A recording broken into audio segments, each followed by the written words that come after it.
Brandin Cooks is not just a professional athlete and wide receiver in the NFL, but also a passionate human being who brings his high level of dedication, motivation, and excitement to the world of photography. On the field, he performs at his peak in front of thousands of fans and millions of viewers, giving them a showing of top athleticism and sportsmanship. For many, sports are a joyful escape where we engage with a fellow community of fans and enthusiasts. When away from the TV cameras, Brandin picks up his own camera, a Leica, to seek out adventures and get his own escape, his own time to think and express his creativity. He steps from the sports community into the photographic community, another space where there's no short supply of like minded people to share their enthusiasm and passion. But when you're a professional athlete, used to the rigors of maintaining peak physical performance, you have to be used to a unique and exceptional work ethic. You have to work incredibly hard to play in the NFL, and you have to work incredibly hard to take a truly great photograph, to improve your photography, to work your creative muscles just as you work your physical ones. With that being said, it may start to become apparent how many surprising parallels there can be between athleticism and creativity.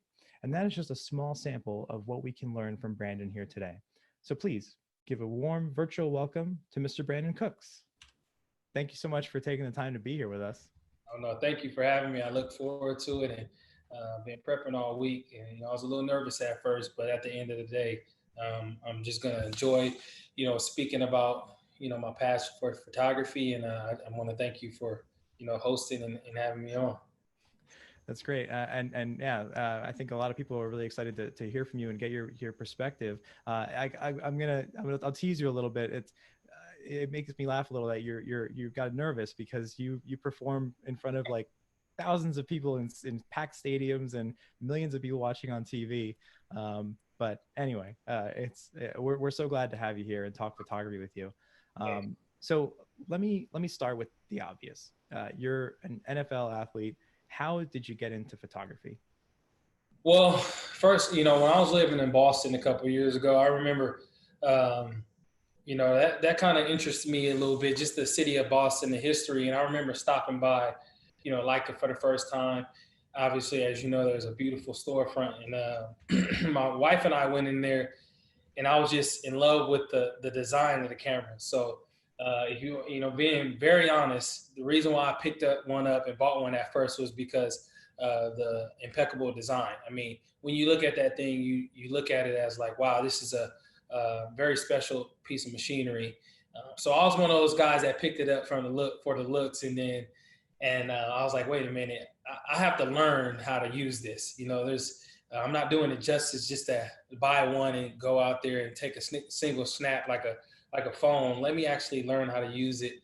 And so I got into traveling, and I remember telling myself before that, there's no way I should be traveling without a camera and capturing some of these moments. So that's what my origin story started, just because of the look of Leica. And then I really understood the power that was behind it, and fell in love with it, and still doing it to this day.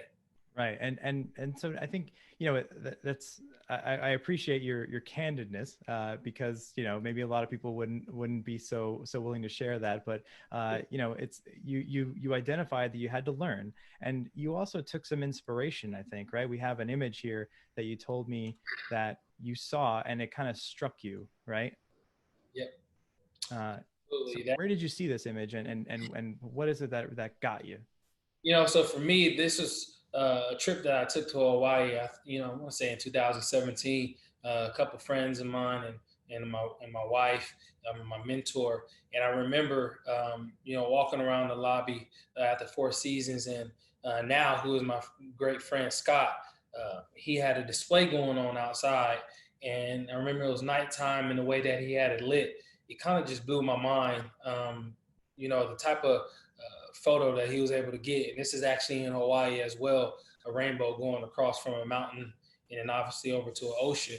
And it really struck me because for me, it reminded me of the promise that God has made that he will never flood our earth again.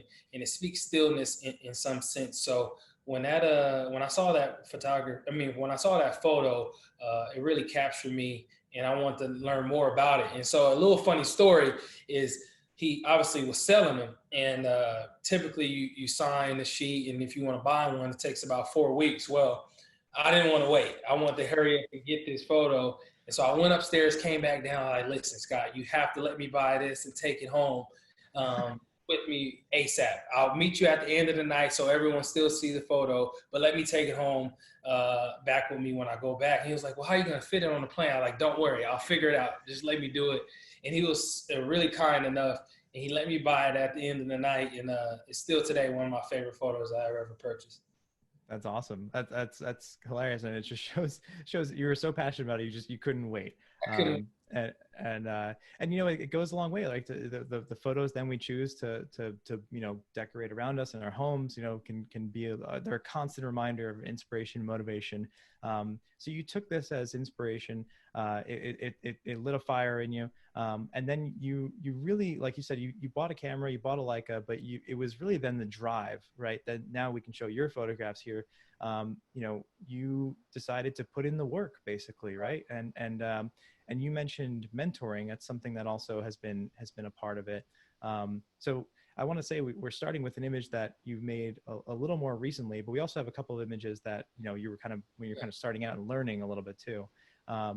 Can you talk a little bit about the mentoring process? So with football, like you have an entire staff of coaches, and you went out and said, I want to learn from the best. I want to learn from people who know and absorb as much as possible.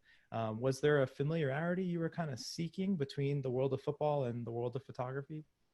Yeah, well, a lot of people would think like it's two different worlds completely. Like, there's no similarities. But for me, especially coming to landscape photography, the two pieces that I really put together is the work ethic and the drive. Um, you know, as all the landscape photographers out there understand that you have to wake up really early in the morning to be able to catch whether those sunrises or stay really late to be able to get, that golden hour or those sunsets.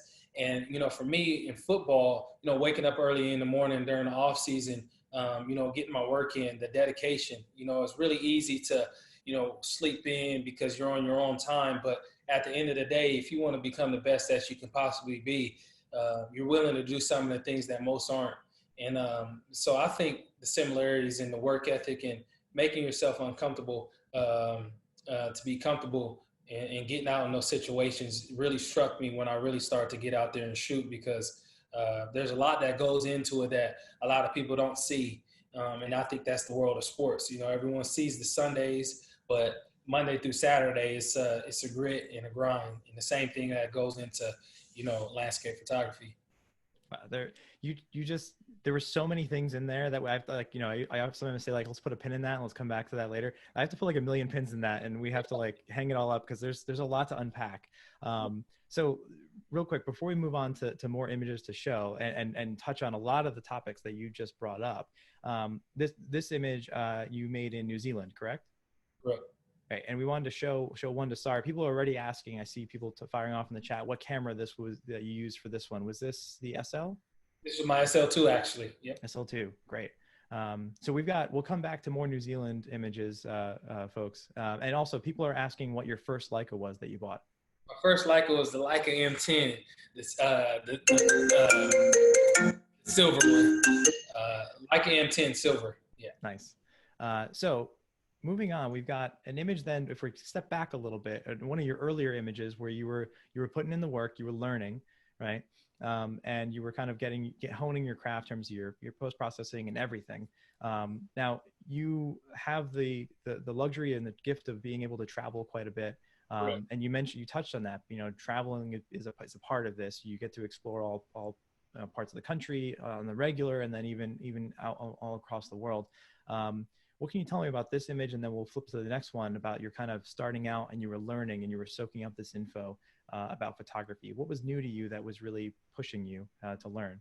This one's interesting. This was one of my early on ones, and this was one of my first big trips. And I really had no clue what I was doing. This was the first time I actually went out by myself. But so I was, for me, I was really infatuated with the statue that's in the right corner. And I want to highlight that somehow. And this is what I came up with. Now that I look back at it, I could have did a lot better job with the composition. But at the end of the day, it also drove me, because when I got home and I really looked at it, I was like, oh, I can do better. And that is kind of that mindset. Once again, going back to my day job. I think about the things that I did wrong, and I go back and try to correct those, or fix them. So this was just a shot that I tried to capture in Indonesia, and to my liking, I didn't do great of a job, but I love being able to show my journey for those out there that are just starting off and maybe getting frustrated.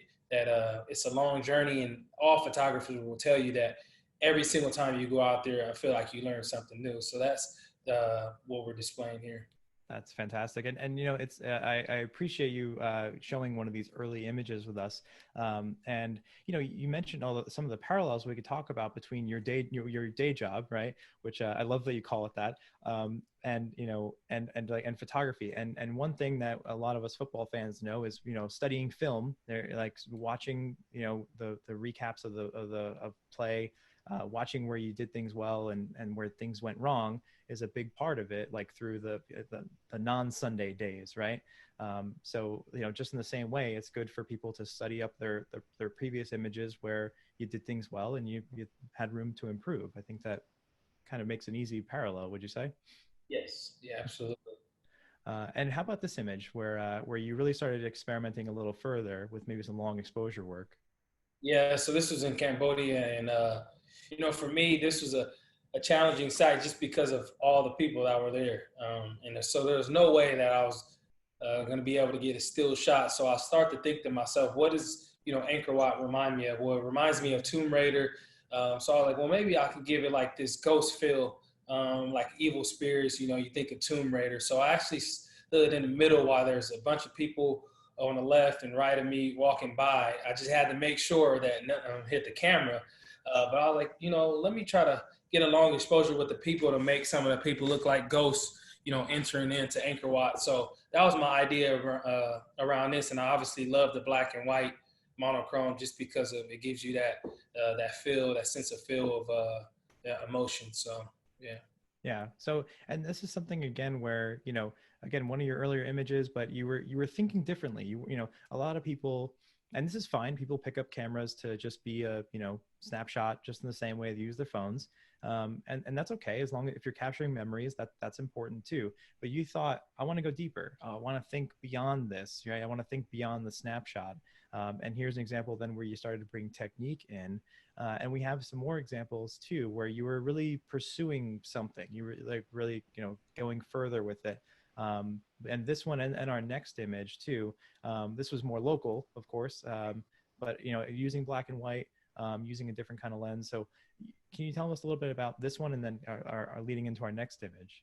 Yeah, so this one is actually in Portland, Oregon, where my wife and I we spend our off season, and it's the St. John's Bridge.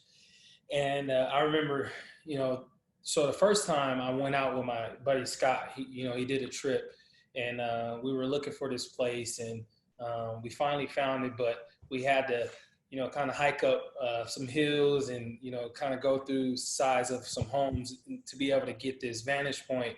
And so we're out there, and so I'm actually taking this shot through like a bush. And it was just a good enough opening to be able to set my tripod down. And I was actually at the time using my 24 through 90. So it was a perfect position to be able to get the lens through this little bush area. And I thought of it as the black and white. Once again, I think of, Batman, Gotham City. So if when you look at this bridge, it's an old school bridge. And it's actually green, but I thought, well, I want to make it black and white to be able to, once again, capture that mood. It was a cloudy day. We was going for the mountain that was in the back that day, but it didn't show up because of how cloudy it was. So I went black and white. And then I revisited this site because it was my homework to go back out and get a better shot. And so about a couple weeks later, I went back out and I kept visiting this site. And then this is what I came up with. Yeah.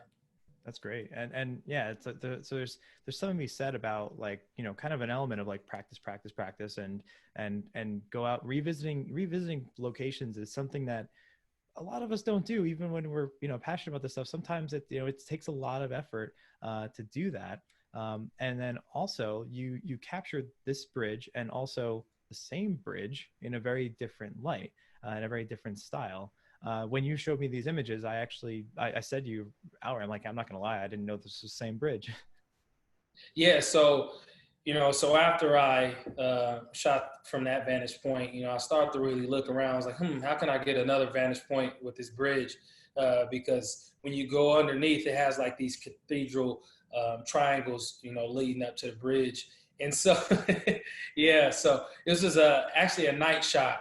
And I took this shot multiple times. And then all of a sudden I looked at my camera and we have these lines.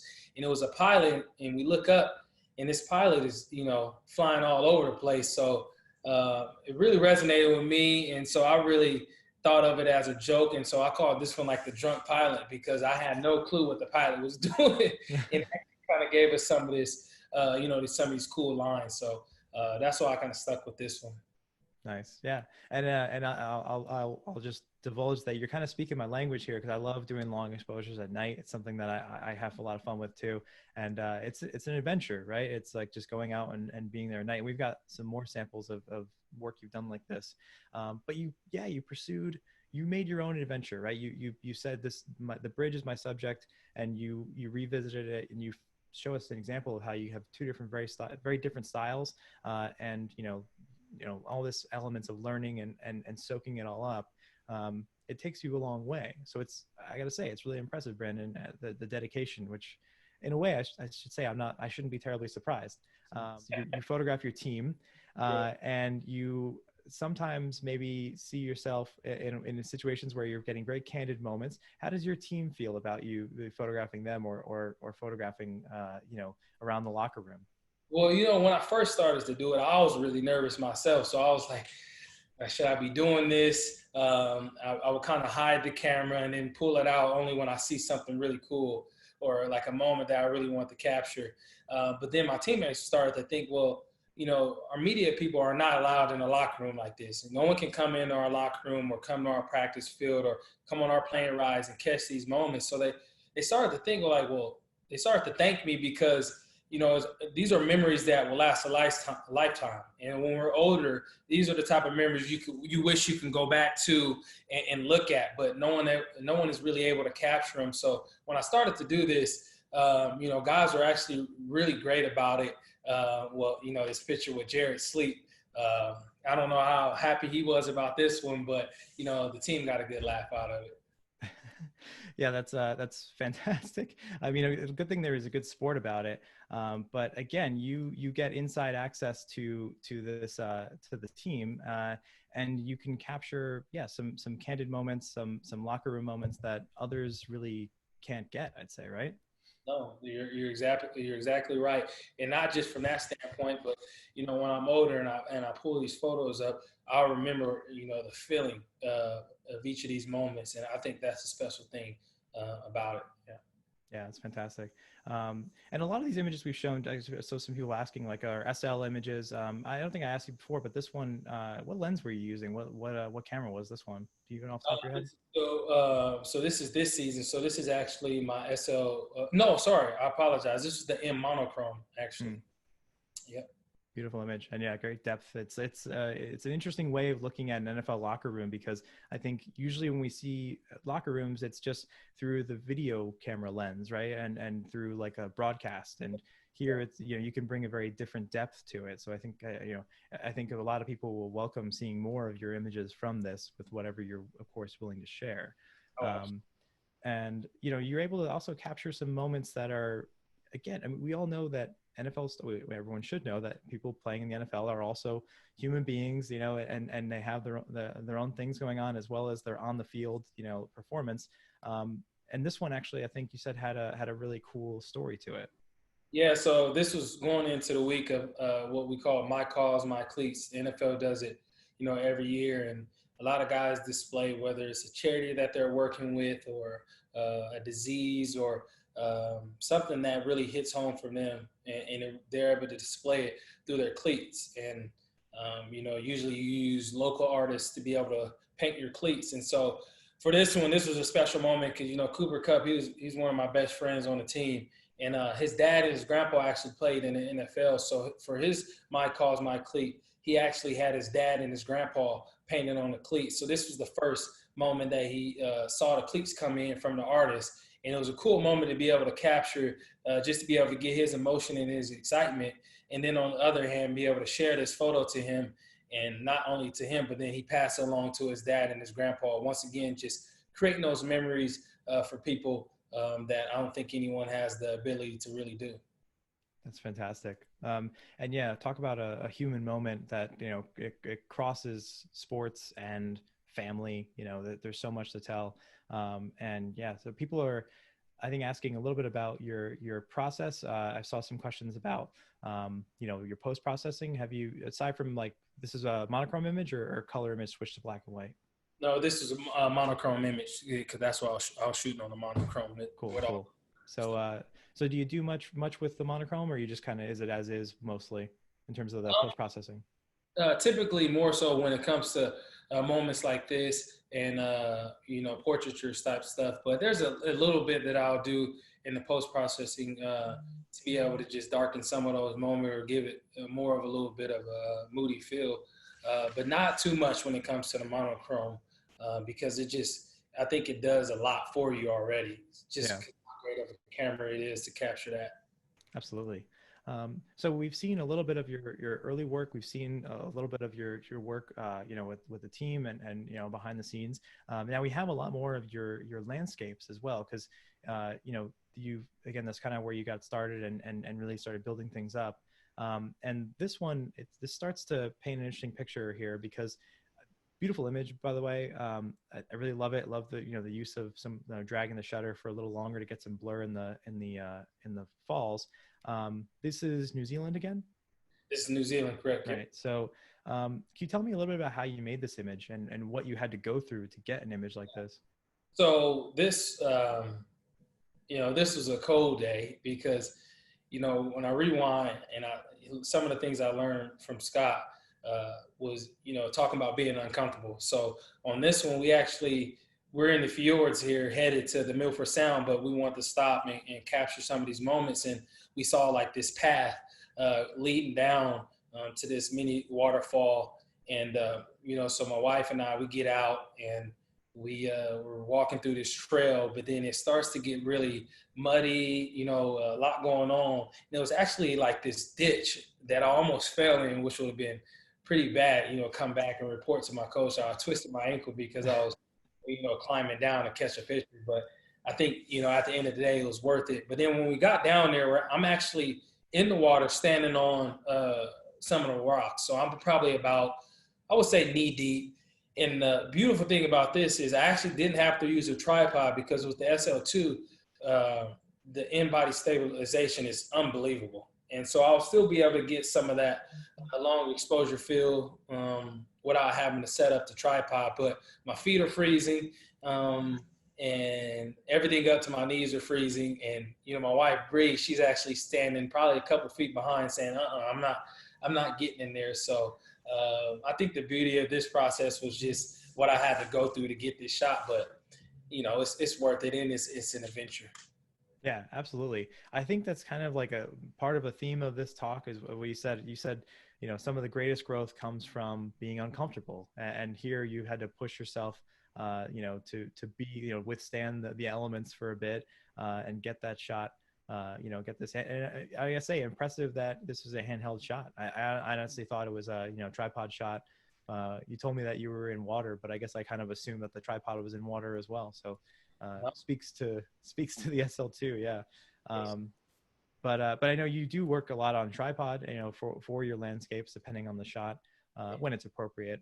And oh, actually, we've got a question really quick before we move on. Do you know by chance like how slow of a shutter speed this image was? This was at roughly 1/15th of a second or 1/20th of a second.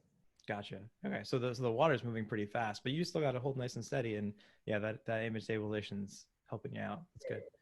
Cool.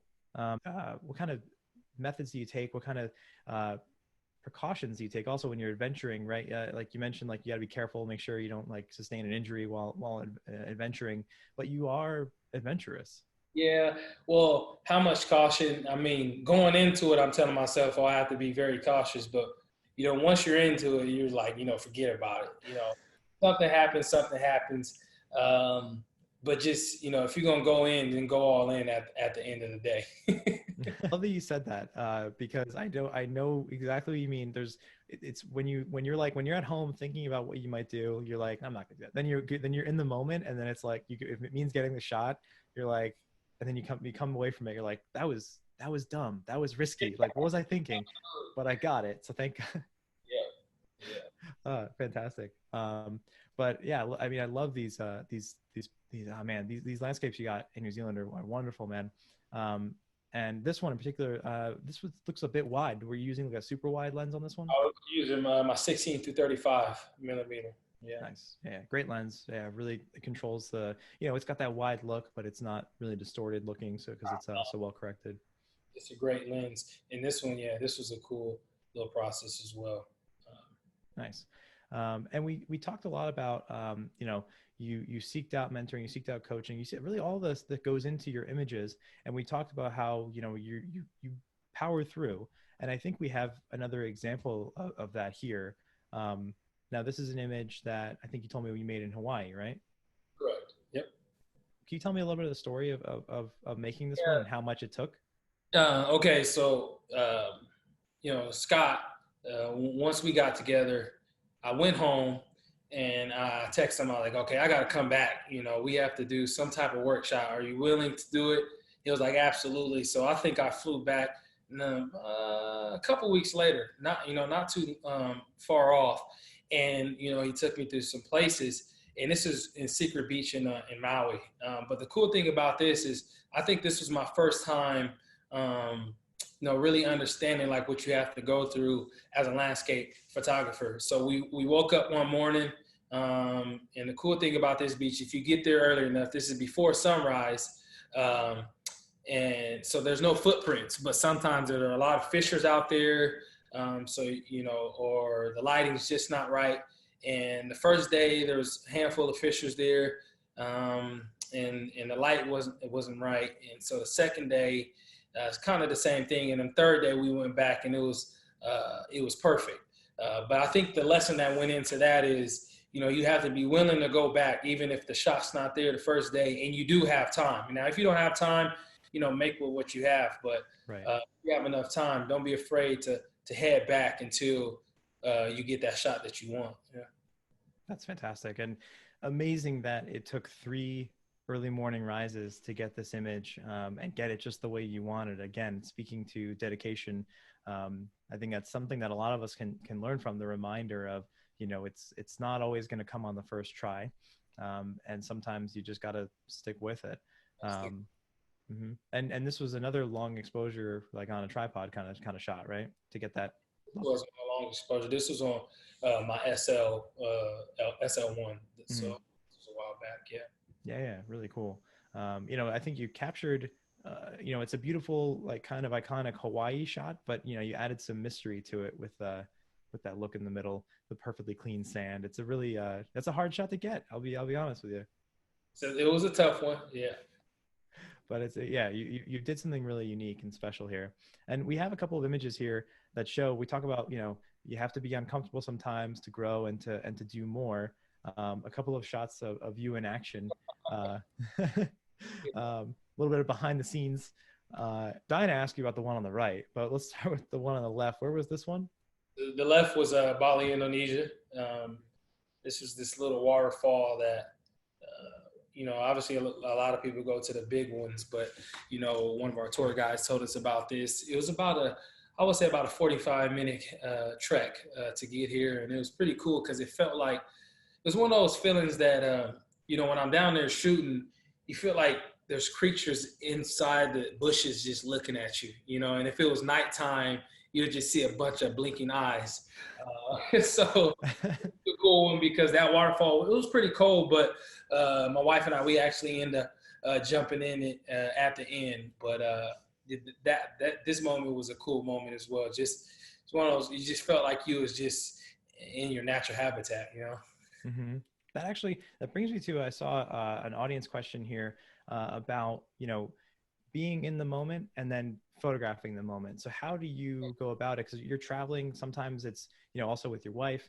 How do you go from like photographer mode and making something, making a piece of your own personal art in these amazing environments, and then just like soaking it in? Some people feel like putting the camera in the way, sometimes they can't enjoy the moment as much. How do you navigate that? Yeah, that is a great question, and that was something that I was having to, I felt like I was having to navigate early on. I was all about just get the shot, get the shot. I'll spend some time, really looking at the subject. But I think with long exposure, the beautiful thing is when you have your shutter release, and let's say you're taking a 10-minute long exposure, whatever it may be, you leave a tripod there, you leave the camera there, and you kind of just look around. That's what I started to do, to be able to capture the moment, and really take in, the type of place that I was in. And that was really when it came to my long exposures. And then the other thing, when it talks about, yes, I'm traveling with my wife a lot of the times. And I think I had to come up with this rule, because not everyone has the patience to sit there for a 30-minute exposure or whatever the case may be. People want to get going.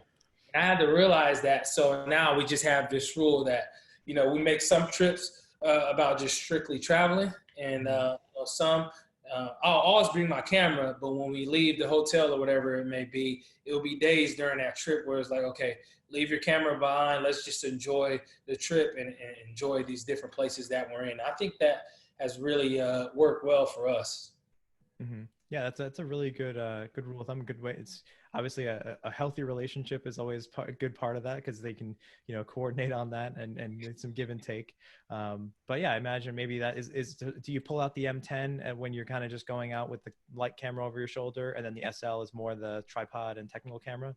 Absolutely. If we're walking around the streets of, Hong Kong or whatever it may be, I'll just have my M10 and shoot off of that. And with that, because I can snap and kind of get going. And whereas if I'm bringing that SL2 out in that tripod, she knows we're in for a long day.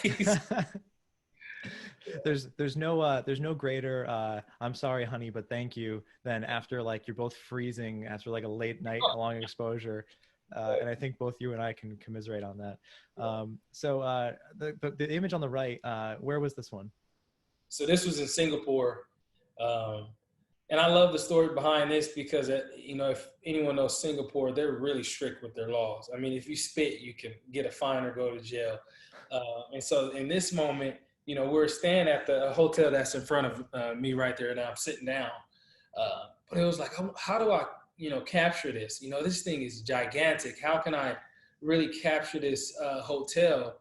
And I remember so I'm sitting in the middle of a 2-lane highway on each side, and cars are probably going, I would say roughly 50 miles per hour. And, it's not that much separation. But so we walk from the hotel, we cross the street, and we're kind of walking along this thing. And this time I had to say, my wife was a little more courageous than me. I wanted to stop like 10 lights before where we stop now. She's like, no, we got to keep going. We got to keep going. Keep the whole thing in the lens. I'm like, no, we're good here. And she's like, nope, you want to do it.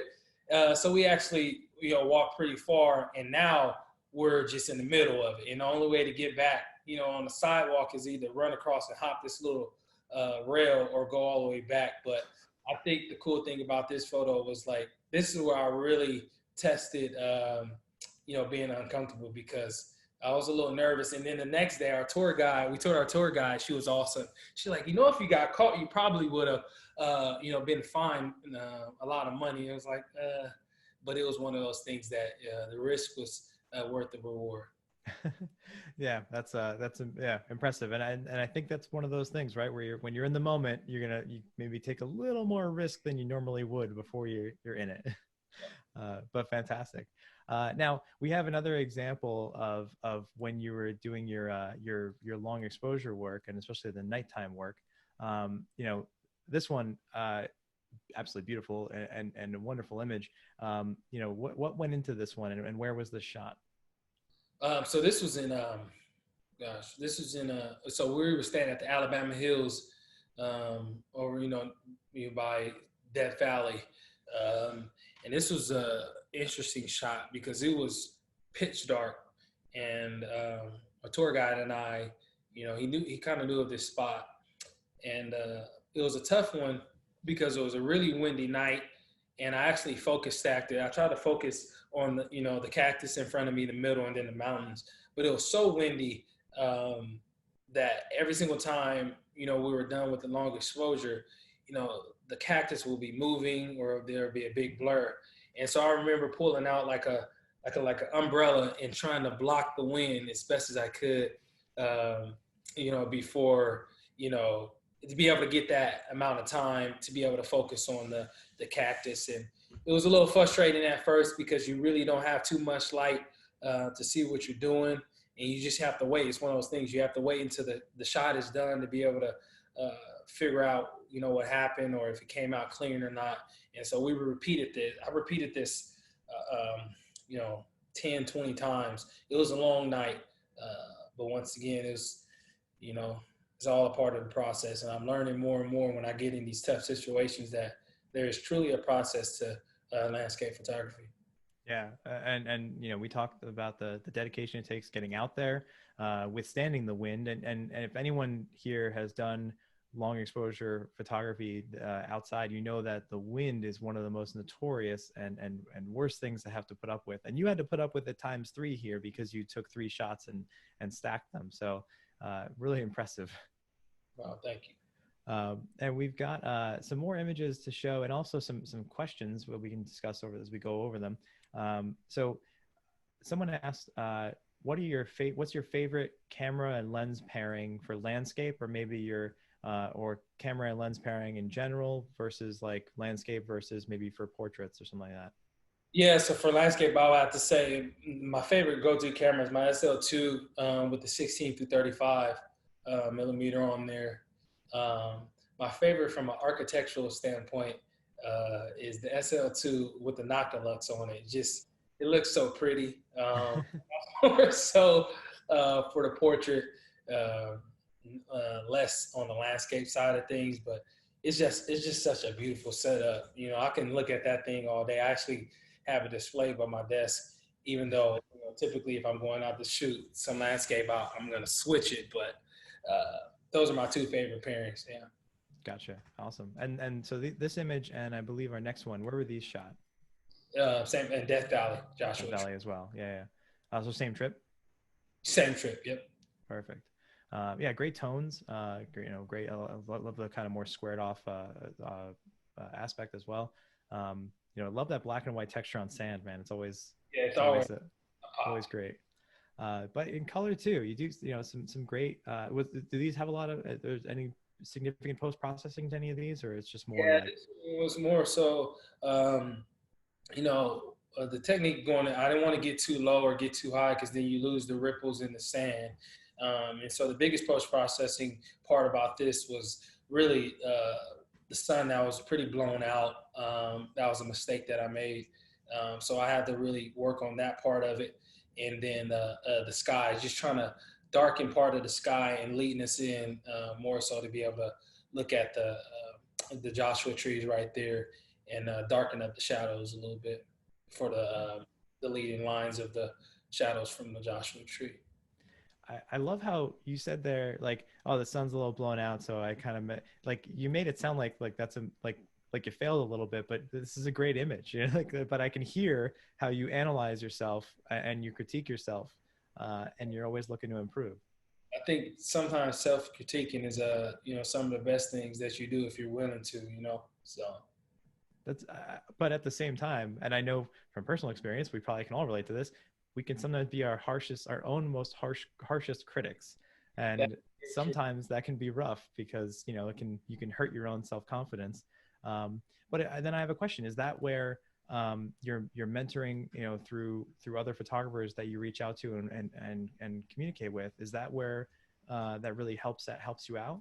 Yes, because I tell people that I go out or that I seek mentorship from, just be very honest with me, because I know that I have a lot to work on and a lot to grow, but just be honest with me. Like, what would you do in this situation? People that I look up to in the photography world, I always ask them, what would you have done different in this situation? What can you tell me to look out for the next time? And quite frankly, they're very honest with me a lot of the time, especially when we're out in the field. So I think I love that aspect of it because a great coach, like I talked about, great coaches know how to push their players hard enough, and I think that's important. I think that's important.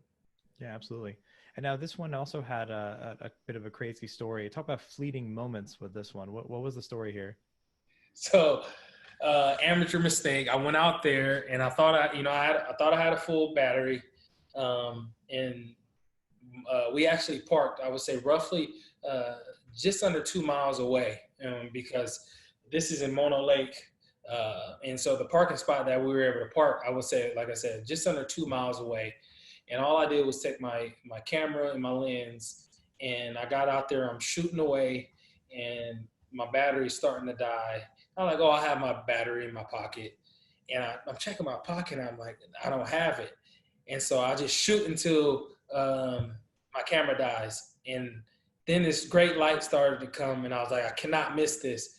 So I run all the way back to the van, and then I run back, run to the van, grab my battery, and run all the way back. And I'm gassed. It's roughly 3 miles now, and it's if Mono Lake has high altitude, and so when I came back, I'm exhausted, but I was willing to do whatever it took to be able to get this shot because there was no way I was coming back, the next day because we was having to head home. So that was the funny part about this shot. So I'm behind this camera right now, huffing and puffing. So thank God for the in-body stabilization. I think you also have your own personal training and athleticism to thank, because I don't think most of us would be able to go run 4 miles round trip and then take this kind of image. So yeah, I think you can also thank yourself and your performance. Damn. I think I was in shape. It would have been bad if I wasn't. That's fantastic, man. But talk about dedication. I really, my hat off to you for sure, man. So you love these landscapes. You love doing this kind of stuff, and we've got some great questions here, which I think we want to tackle a few of them, back to back, maybe while we look at the next few images. Let's see. We've got some people asking if when you do long exposures and night, have you ever experimented with like light painting or anything like that? No, no. One time I tried, but that is one area that I really have no clue what I'm doing. So not really, no. No worries. But maybe something, I don't know if you want to experiment. It's, I find it's something that can be really cool, but also it's one of those challenges too, to always do something unique with it, because it can kind of become a little bit of a one-trick pony, but can also accentuate an image really, really in a clever way. Also got a question of which photographers do you admire the most? I know I'm putting you on the spot a little bit, with maybe some names, but any inspiration? I know you mentioned Scott. Any others? Yeah, there's like from a portraiture, obviously when we get into it, Brian Bowen Smith, Dennis Elliott, um, Trey Ratcliffe, he has a crazy eye for some things. Mark Adams is great because of the adventurous process that he goes through to be able to get shots, being able to go on crazy destinations. I think, I love his work. So yeah, those are the guys that, and like I said, I mentioned Scott obviously at the beginning because he's the one that kind of sparked this whole thing off for me. And so those are the guys that really inspire me and that I admire from a work standpoint. And every single guy that I just named, I became really good friends with, and I think that's even more important because we share something in common. Yeah. We've also got another. I like this question. Rich Reed, I'm going to call you out from our viewers. It's a great question here. Question Reither is Scott's last name. Oh yeah, thank you. And so viewer Rich Reed asking, do you ever talk to any of the like sports photographers covering in the NFL or covering your games about gear and photography or anything like that? Yes, actually I do. So we have a team photographer, and I've gotten close with, um, Will and just more so because there's a couple weeks where I wasn't playing. I was going through some things, and so I actually started to follow him, leading up to the game. And once he found out that I was a player that loved photography, we gelled really quick because he was like, I've been in this league for so many years, and guys, you never hear of guys really taking it serious. And so those are, like Will, like I said, and Jeff, our team photographer that was at the Rams when I was with the Rams, we became really close. Mm-hmm. That's great. It's amazing. We touched a little bit on when I introduced you. I talked about the photographic community, and I think your work and what you've been doing is actually such a great example of when the photographic community can be so exceptional, because it can be this great group of guys and gals who motivate each other, communicate with each other, give constructive criticism. That kind of stuff can be so important, and learn from each other. So I think that's fantastic, and that's so cool to hear that even with the team photographer, that maybe you talk gear, talk photos, and share images. That's really great. I've got another question actually. Someone asking if are you planning any photo exhibitions? Where can people see your work aside from maybe your Instagram? Give me a little more time, and I'll talk to the lovely Kieran about that sooner or later. That is a goal of mine, and it's definitely something that will happen in the future, and be able to talk to Paris as well. But it'll happen sooner or later. Best believe that. I'll make it happen. Well, I gotta say, man, you're building an amazing body of work in a very short time. I think I joked with you when I saw this one that, like, I swear, like, there was like a phone that I bought at some point where it came with a wallpaper that looked a lot like this, and this style and this colors. I'm like, that's actually quite an achievement to photograph something that would be like almost that blissful kind of image you would see plastered everywhere. I really wanted to highlight this one. Can you tell us a little bit of the story behind this tree? Yeah, so this was I call it a homework assignment. You know, we had this is in Hawaii, and Scott and I, we go. This is kind of from that same trip. He takes me to this general area, and he actually made it an assignment. He was like, okay, now you just shoot wherever you think is best. And this is early on, so I'm looking at on the side of me are a bunch of trees, and there's water, and for a little bit I'm failing the homework assignment. And then I finally turn to my left, and there's this tree that's just standing out, sticking out from the tree. I mean, sticking out from the water. And as you can see, the island back there. And I knew I wanted to make this a long exposure, no doubt about it, to be able to isolate the tree as best as we can. And so that was into this process. I shot it.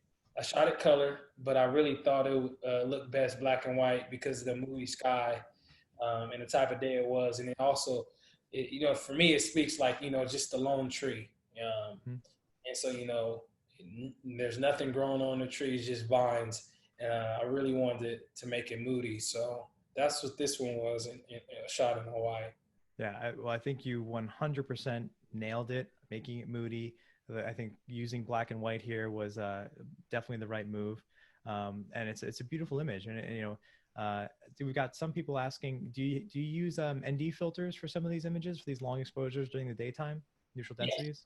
absolutely. Yeah. Yeah, breakthrough was what I was using at this time. Breakthrough ND filters. Gotcha. Cool. So I love this image, and I love that we can use this as a transition point because you've done all this landscape work, and you're constantly looking to evolve and constantly looking to get better, and kind of like we said, train that muscle of the creative muscle that's up here in new ways. So this, in some ways, is kind of like a portrait of this tree, but you've also been doing a lot of more traditional portraits Yeah. more recently, and we have some. Again, we'll start with some of your early examples here. What is it that you love about landscapes versus portraits, and what's making you have this new push towards portraits? For landscape, it's just speaks to, for me, in my life. There's a journey I feel like that goes out into capturing the beautiful creation that God has made. And for me, it speaks stillness. It also, speaks the journey that I've gone through from a kid to where I'm at now. And then for portraiture, I really picked portraiture up I would say the last 6 months to a year. At first, I was like, I really don't want to take pictures of people, uh, but when I really started to learn from my good friend Brian Bowen Smith, you actually can capture moods through people as well, obviously, and you can capture souls, and you can capture, those wonderful times. So that's why I love it now, just because there's a lot going on around us, and it also gives me a chance to continue to practice using a camera. Not every day we have time to go out and shoot landscape, but hey, having a studio at the house, I've been practicing that way as well, just learning the technicalities of the camera. So. Mm-hmm. And can you tell me a little bit about these dog portraits you did before we get into the human portraits? Yeah.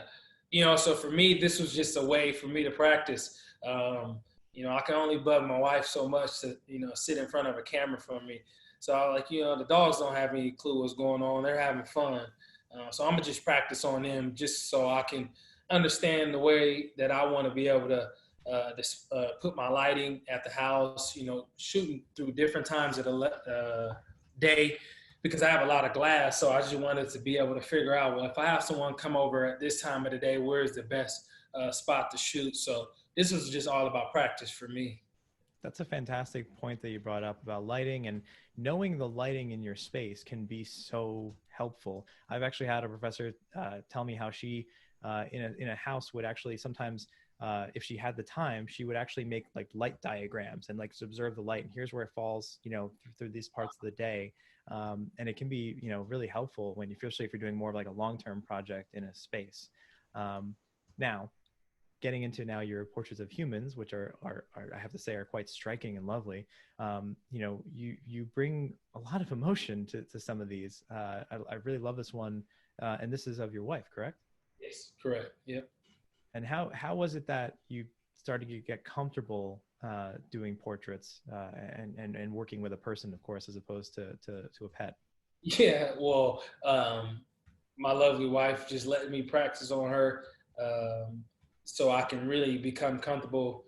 I kind of told her, like, just act as if you're someone that's coming over, and you let me shoot you. So for this, I think the thing that I learned was, using props sometimes can make it a little more easygoing. And for her, she loves her blankets because I keep the house really cold, and she has an area of the house that she gets, and I have an area of the house that I get. But for some reason, the cold air usually pushes out to the living room. About 60 something degrees every day. So if anyone knows Bree, she loves her blankets. And so for this was just one of those moments that I want to capture of her, snuggled in her blanket, and at the same time also getting some practice. Yeah, that's fantastic. And I love that idea though of, yeah, a prop, an item, like factoring something in, like, even just like a blanket, like wrap yourself up in this, and it can also break the ice a little bit. And or like, even that like little bit of like with this one, if you just say do a cool pose, it's people are like, what do I do? But if you something as simple as like, grab your hat and do this, it's a little different, right? Kind of approach. Maybe makes feel a little more comfortable in front of the camera. Would you say? Yeah, absolutely. I 100% agree with you. So tell me more about these images. And you do a lot of this like on, pure black backgrounds. And this is all like someone asked actually, is this all in camera? You're just shooting against a black muslin kind of backdrop or something? Yeah, I'm just shooting against a black, like a sheet here at the house, so that I put up on like a still, so like it's an X drop. And so I just have different color sheets, and I'm shooting just against that actually. Yeah. Cool. So lighting is beautiful, I have to say. What can you tell me about when you're doing this kind of work? Do you feel like you're kind of now exercising a different part of your brain and your creative flow than when you're doing landscapes? Is this like is this almost like a circuit training, like where you gotta, you work your arms, then work your legs, and like, is this how like you're structuring it for your photography? I think first of all, this was my first person that came over that really just was treating it like a shoot day. So first, I was really nervous at first, like, oh, this is my first one. But because I don't want people coming over and then I have no clue what I'm doing. I'm just taking a bunch of pictures until I get the light right, rather than being calculated. And so I think going into this one, I think I really had a general idea from all the practice that was before, knowing what time of the day she was coming over and just getting, as close to that as I can. And then obviously there will be some few tweaks, during the session. But for me, I think this is just helping me really understand, isolation and lighting on a person here at my house. So we've got one question that's to clarify: are you using strobes, natural light, or both? What do you? I'm using natural light, and I'm also using strobes. So it's depending on what the situation calls for. It kind of just depends, really, of what we're going for. Yeah, it makes sense. Obvious. But you get some great looks, whether you're using strobes or natural light. Now we've also got another question while we look at this new image. Someone in the Q&A, great question, said they love to see your behind the scenes photos of your teammates, then juxtaposed of the behind the scenes of your wife showing you making pictures, asking, what does your wife use to pictures? Is she dabbled at all as well with you, or is she? She loves the little details, so she shoots with her Leica Q, and she shoots on her macro mode a lot because she likes to take pictures of flowers, isolating a flower. I would say she's like the more little detailed, photographer. When we're out on trips, she's taking pictures of the little things rather than, a grand scene. So she's using her Leica Q that I got her a couple of years ago for her birthday, and she loves it. So I have a question actually for you. How often are you taking pictures? Like, you have a very busy schedule. I know things are a little bit up in the air and different now with in quarantine times, but I'm assuming you have a very busy schedule with training, and then during the season it's crazy. How often are you able to take pictures? How often are you able to kind of practice your photography?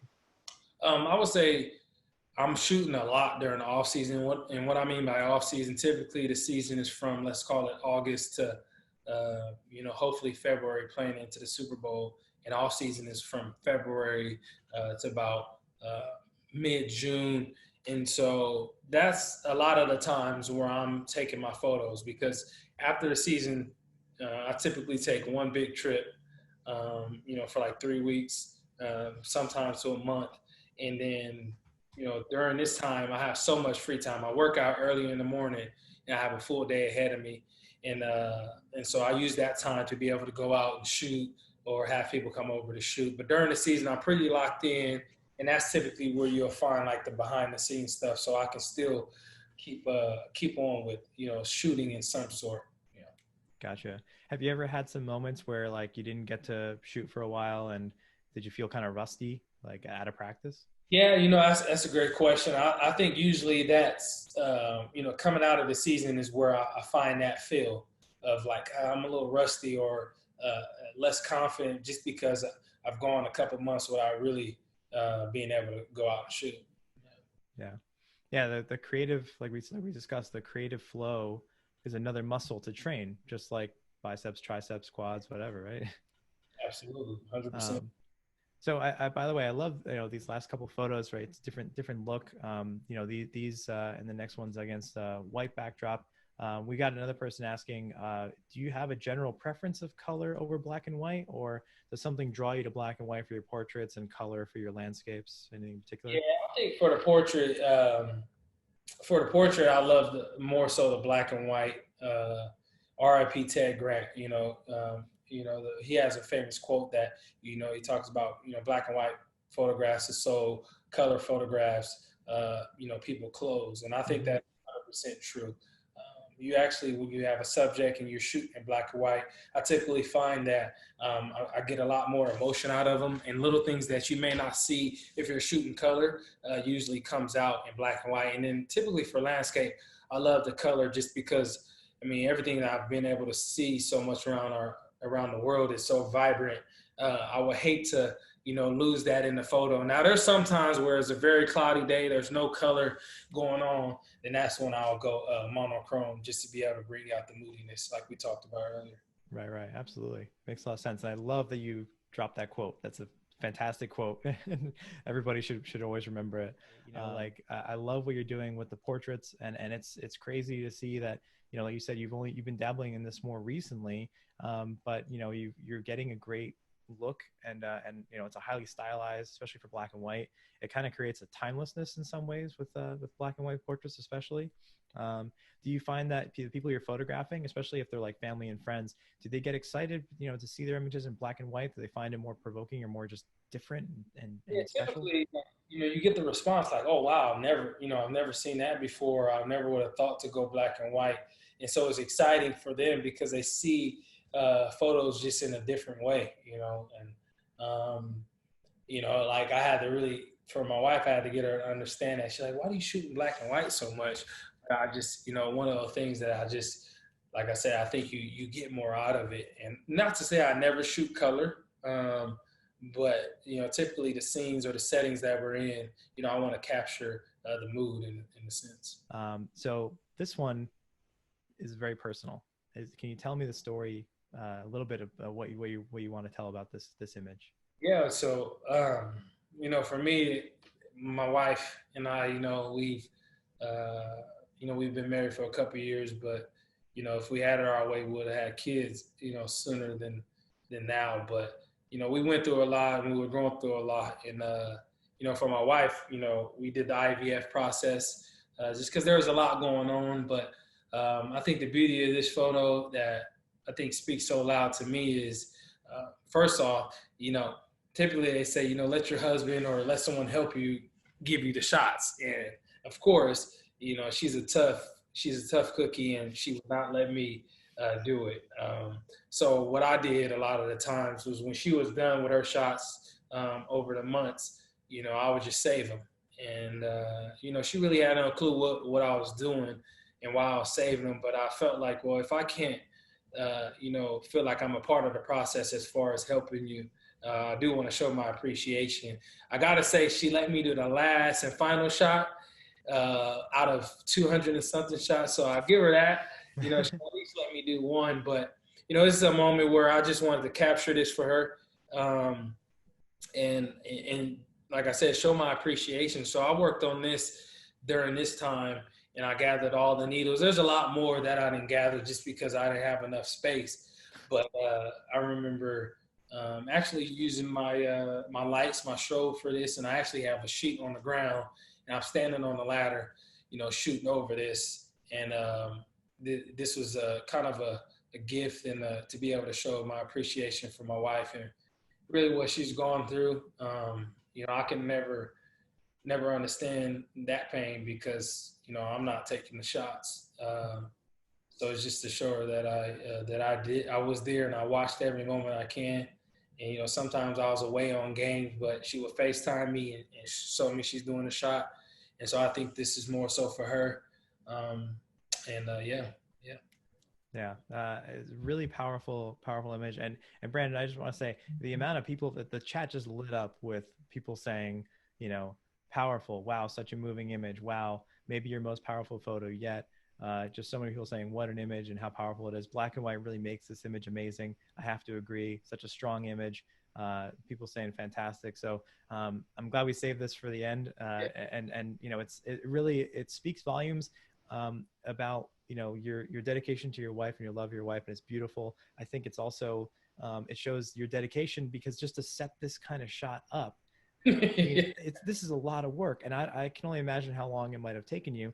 And for anyone that's done this kind of still life work, that like it just, you accidentally, like, you sneeze, or you you kick the tripod by accident or something. Like, there's so many things that can go wrong and put you back like the last 10-20 minutes were just like wasted. The last hour could be like ruined, really fantastic photo. And the black and white with the pure black back, it's lovely, man. It's a great shot, really powerful. Thank you. I really appreciate it. And then at the end of the day, it's a reminder, to him when he's born, like, when he's acting up, I'll just show him, this picture and what his mom had to go through. So you better calm down. you can like frame this and put it, put it in his room. You're like, don't forget, don't forget what she did for you. All right, so we got. Thank you again, and I appreciate, by the way, sharing, because obviously this is a personal story and a personal image. So I think I speak for everyone here that we appreciate that you're willing to share this image. So we got a lot of people sharing some love for you in the chat. I wanted to just ask you a couple more questions before we wrap up. So, we know a lot of athletes, they like to usually like pump themselves up with some music before the game. Someone asking, did any music influence your photography? The way that we often see a lot of athletes kind of get pumped up during warm-ups with music. Wow. Oh, that's a great question. Typically I don't listen to music while I'm out there. And here's the reason why. I think, being out in some of those areas, whether it be, where it's a place a bunch of cars are going by, or sometimes in the forest, I want to be able to hear everything that's around me, just in case, something's creeping up on me or a car is flying by. So typically when I'm out there, I don't listen to music.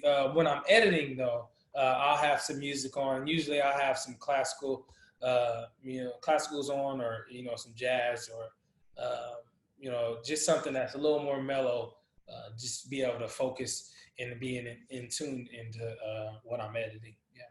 It's a really, really good point. It's great. If you're out in the field, it can be tempting, especially with long exposures, right? You got 10 minutes to fill or more, and you just you wish you probably listening to something, but I hear you. It's like, you gotta play it safe, right?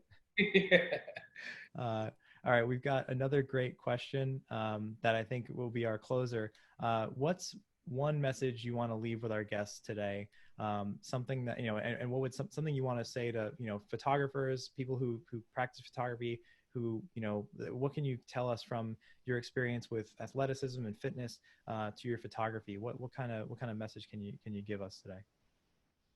I think the biggest thing is, to the photographers, and correlating everything that we just talked about, just being willing to be uncomfortable. And I know I said that a couple of times, but I think that is so powerful, just because a lot of the times when you're out there, starting off, like some of the things that I didn't want to get into, just because I was not necessarily afraid, but just, a little hesitant. And I think, from a landscape,